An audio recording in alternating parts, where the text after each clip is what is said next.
소프트웨어 아키텍처도 모델의 한 종류입니다. 그러니까 소프트웨어 아키텍처를 이해하기 전에 소프트웨어 모델을 이해하는 것이 일단 첫 번째고요. 근데 왜 아키텍처가 도대체 나왔을까요? 아키텍처가 나온 이유 중에 가장 큰 것은 소프트웨어 시스템이 크고 복잡해졌기 때문입니다. 크고 복잡한 시스템을 만들려면 가장 첫 번째로 해야 될 일이 뭘까요? 구조를 정리하는 겁니다. 자동차도 그렇고요, 차도 그렇고요. 가장 첫 번째로 진행할 내용은 구조를 잡는 거예요. 그래서 소프트웨어 아키텍처를 모델을 그려야 될 필요가 있고 없고의 첫 번째 기준은 소프트웨어의 크기와 복잡도입니다. 소프트웨어가 크고 복잡하다고 판단, 예를 들자면 소프트웨어의 라인 오브 코드, LOC라고 하는데요. 라인 오브 코드가 10만 라인 이상을 넘어간다라고 하면 좀 크다고 볼 수 있어요. 그리고 복잡도라고 한다 그러면은 예를 들어서 그걸 구현하는 기술이 되게 여러 가지다. 그리고 요즘에는 제가 했던 거는 한 36개의 기술이 들어가야 소프트웨어가 만들어지는 경우도 있거든요. 이런 경우는 이제 대략 보면 프로젝트의 기간, 소프트웨어를 만드는 기간이라든지 비용이 많이 들어갑니다. 그래서 이제 돈으로 따지면은 예를 들어서 한 50억, 10억에서 한 50억 정도가 들어간다 그러면 소프트웨어 아키텍처를 설계를 해야 됩니다. 그렇지 않고 하게 되면 문제가 더 많다는 거예요. 이런 경우가 있어요. 조그마한 프로젝트를 가져와서 소프트웨어 아키텍처를 설계하려고 합니다. 그럼 저 같은 경우는 이거 그냥 하지 마시고 분석 모델 잘 만드셨으면 이걸 그냥 바로 구현하십시오. 바로 코딩을 해도 큰 문제가 없습니다. 이런 부분들이 있습니다. 그래야지 이해가 편합니다. 그래서 이 소프트웨어 아키텍처를 만드는 필요성이 가장 첫 번째로 그 앞쪽에서 얘기했듯이 크고 복잡함을 줄여주는 요소, 두 번째는 모든 스테이크홀더들이 그걸 보고 이해할 수 있는, 그래서 하나의 그림을 갖고 갈 수 있는 요소, 그러니까 블루프린트 이렇게도 얘기를 합니다. 소프트웨어 아키텍처가 그런 역할로 많이 쓰이죠. 그래서 다양한 이해관계자들을 만족시켜주기 위해서 소프트웨어 아키텍처라는 것을 그리게 됩니다. 이것이 이제 소프트웨어 아키텍처의 필요성이고요. 그렇기 때문에 이걸 그리는 소프트웨어 아키텍트라는 사람은 어떤 능력을 가져야 되느냐? 다양한 사람을 만족시켜 줄 수 있는 그런 커뮤니케이션 스킬, 협상 능력 이런 게 있어야 돼요. 그래서 흔히들 오해를 하시는데 소프트웨어 아키텍트가 대단한 기술력을 가져야 된다. 물론 당연히 맞는 말씀입니다만 그것만 갖고는 부족합니다. 오히려 기술력이 약간 떨어지더라도 커뮤니케이션 스킬, 니고시에이션 스킬 이런 것이 강한 사람이 오히려 더 아키텍트가 될 확률이 높아요. 저한테 많이 질문을 하는데요. 아키텍처를 설계하는 그 시간보다 훨씬 더 많은 시간은 설득하는 데 씁니다. 그 이해관계자들이 이 아키텍처를 보고 이해할 수 있도록 왜 이렇게 돼야 되는지 이런 것들을 쓰기 때문에 이 커뮤니케이션 능력이 대단히 중요하고요. 그거를 좀 어렵게 얘기하면 추상화 능력이라고 얘기를 합니다.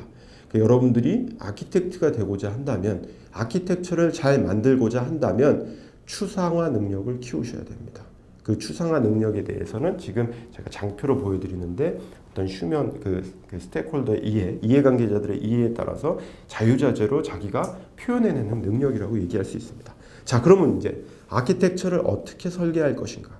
이것에 대해서 한번 알아보도록 하겠습니다.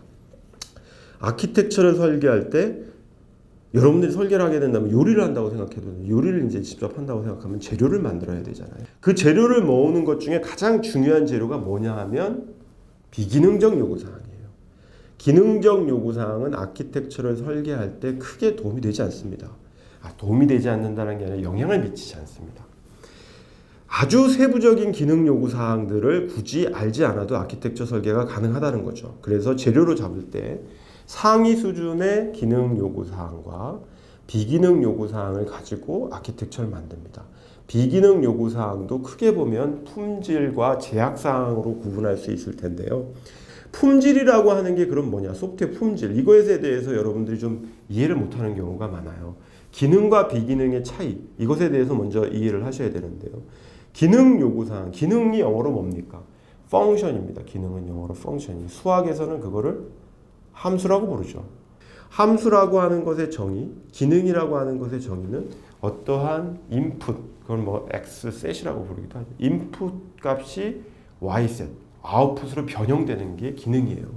그렇기 때문에 기능 요구사항은 반드시 인풋과 아웃풋이 정의가 되어 있어야 됩니다. 예를 들어서 기능 요구사항은 호흡 기능 이런 걸 좀 얘기를 해볼게요. 호흡 기능이라고 하죠. 뭐가 인풋인가요? 산소가 인풋입니다. 아웃풋은 뭐예요? 이산화탄소죠. 이게 인풋하고 아웃풋이에요. 이게 여러분들 소프트웨어 시스템으로 얘기하면 로그인을 했어요. 그래가지고 첫 화면이 뜨는데 여러분들 시스템을 예를 들면 뜨긴 떠요. 근데 되게 늦게 떠. 뭐 7초 만에 뜬다거나 8초 만에 뜬다거나. 기능이 안 되는 게 아니라 품질이 약한 겁니다. 비기능이 약한 겁니다. 더 구체적으로 얘기를 하자면 성능이 떨어지는 거예요. 그런 겁니다. 그래서 기능하고 비기능의 차이를 보실 때 가장 큰 거 기능, 인풋과 아웃풋의 변화가 있는가 없는가를 보시고 품질은 대부분 다 그것이 어떻게 일어나는가 부사적인 것으로 들어가요. 기능은 동사적으로 표현되고 품질은 부사적으로 표현됩니다. 그래서 품질에 대한 거 제약사항 같은 것들은 제가 뭐 여러분들이 워낙 잘 아시니까 넘어가지만 품질에 대한 것들을 찾기가 되게 어렵기 때문에 그 표준화 단체에서 지정해 놓은 게 있습니다. ISO 25010이라고 하는 최신 스펙에 보면 소프트웨어 품질 정의가 있으니까 거기에 7개의 굉장히 큰 카테고리가 있는데요. 그 캐릭터라고 하는 캐릭터리스틱이라고 하는 그거를 보시면서 참조하시면 되고요. 비기능 요구사항은 기능 요구사항하고 다르게 모델링하는 게 쉽지가 않습니다. 앞쪽에서도 얘기했지만 기능 요구사항은 모델링하기 좋은 게 인풋하고 아웃풋을 정의하면은 기능을 정의할 수가 있어요. 그렇기 때문에 쉬운데 비기능 요구사항은 그렇게 정의가 안 되기 때문에 그 제가 여기 강의 자료도 드렸지만 소프트웨어 아키텍처 이론과 실제라고 하는 책에 보시면은 그 비기능 요구사항을 정의하는 방법을 6가지 팩터로 정의하는 방법이 있습니다. 스티뮬러스, 리스판스, 소스 오브 더 스티뮬러스, 인바이러먼트, 아티팩트, 리스판스 메저. 이렇게 6가지 방법으로 하는 방법과 예제들이 있으니까 그것을 보고 일단은 이걸 먼저 만드는 것이 제일 중요합니다. 비기능적인 요건을 먼저 모델링을 한 다음에 아키텍처를 설계하게 되는 것이죠. 그걸 참조해서 아키텍처와 관련된 그 비기능 요건이 정의가 되면 그 다음에는 이것을 가지고 설계를 진행해야 됩니다. 설계를 진행할 때는 제일 먼저 뷰 포인트를 잡아야 돼요. 뷰 포인트라는 게 좀 참 그 말로 설명드리기 어렵겠지만 우리나라 말로 하면 관점이에요. 소프트웨어 이해관계자라고 하는 사람들이 아까 많다 그랬죠. 그 사람들이 소프트웨어를 보는 관점이 되게 다양합니다. 물론 개발자들이 상세 설계 같은 거를 할 때는 관점이라는 것이 워낙 뻔해요. 개발을 하기 위한 관점. 그런데 소프트웨어 아키텍처는 이해관계자에 따라서 되게 관점이 달라져요. 그렇기 때문에 뷰 포인트를 정하는 게 중요합니다. 근데 그걸 여러분들이 스스로 정하기 되게 어렵기 때문에 정해놓은 곳이 있어요. 그것이 이제 뭐 CMU SEI라는 사이트에 들어가 보면 3뷰라고 해서 정해져 있습니다. 그래가지고 3뷰 포인트라고 해서 CNC 뷰, 모듈 뷰, 얼로케이션 뷰.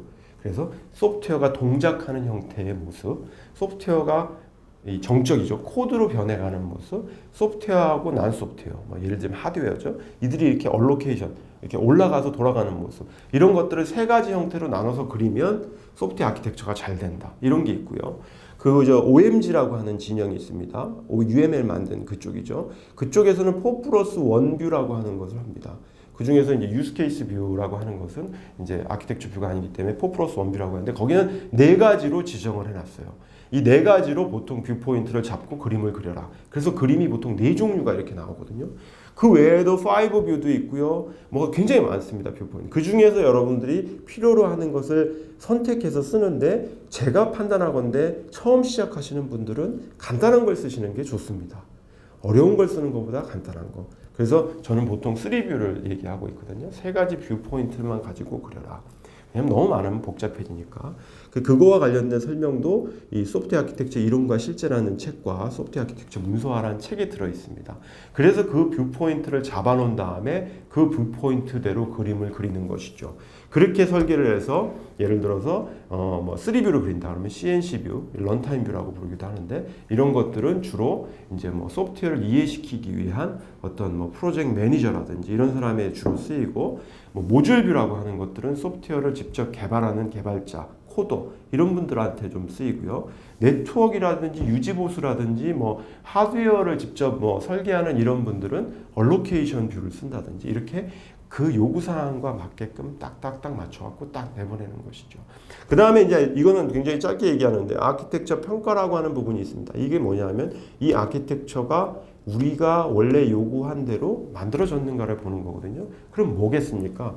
비기능 요구사항이 중요하다고 했죠. 비기능 요구사항의 시나리오대로 우리가 적은 모델대로 아키텍처가 잘 만들어졌는지 안 만들어졌는지를 평가하는 단계를 아키텍처 평가라고 해요.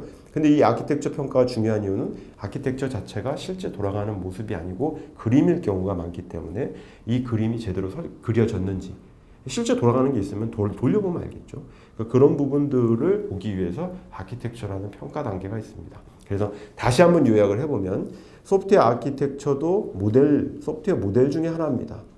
그러니까 소프트웨어 모델에 대한 이해가 먼저 필요하고요. 그 모델 중에서도 소프트웨어 아키텍처는 소프트웨어가 너무 크고 복잡해졌기 때문에 구조적인 설계를 하는 게 그게 소프트웨어 아키텍처 설계의 목적입니다. 그래서 그 구조적인 설계를 하기 위해서는 먼저 비기능적인 요건을 명확하게 정의를 하시고요. 그 다음에 뷰포인트를 잡고 그 뷰포인트대로 설계를 종류를 다르게 해서 그 다양한 이해관계자를 만족시켜주고 그리고 마지막에 정말 제대로 됐는지 평가하고 이런 단계로 진행을 하면 되겠습니다. 이게 뭐 굉장히 러프한 포인트로 저희가 키포인트만 딱 말씀을 드린 건데 구체적인 설계를 하는 방법이라든지 예제라든지 하는 것은 제가 이 교재에다가 레퍼런스 북들을 올려놨으니까요. 그것들을 참조하셔서 아키텍처를 설계하시면 되겠습니다.